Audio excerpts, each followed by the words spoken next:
একটি জেলা থেকে বিশ্বের রান্নাঘর। বলছি আমেরিকার অঙ্গরাজ্য নিউ ইয়র্কের জ্যাকসনাইটের গল্প। আর এই গল্পটা হয়তো আমি দ্রুত বলবো, কিন্তু এই গল্পের প্রতিটি বাক্যে আছে অনেক ইতিহাস। উপনিবেশিক কাল থেকে 1900 সাল পর্যন্ত পুরো এলাকাটা ছিল একটি বিশাল জলাভূমি, আর নাম ছিল ট্রেন্স মেডো। এটি আরও ছিল কুইন্সের প্রাচীন ইউরোপীয় পরিবারগুলোর হাতে ছড়িয়ে ছিটিয়ে থাকা অনুন্নত খামার ভূমিও। এলাকার নাম পরে আসে জন সি জ্যাকসনের নাম থেকে। তিনি ছিলেন কুইন্সের এক সম্মানিত উদ্যোক্তা, যার পরিবার এই বড়োর প্রথম বসতি স্থাপনকারীদের মধ্যে অন্যতম ছিলেন। আর বিখ্যাত জ্যাকসন হাইটস নামটা আসে 1909 সালে। এডওয়ার্ড ম্যাকডুগালের কুইন্সবরো কর্পোরেশন 325 একর জমি কিনে জ্যাকসন নামের শেষে হাইটস যুক্ত করে দেন। Therefore the name Jackson Heights.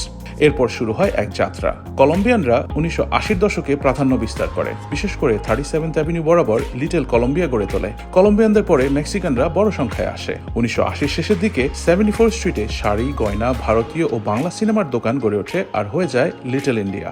আর এরপর 73rd স্ট্রিটে গড়ে ওঠে লিটল পাকিস্তান ও লিটল বাংলাদেশ।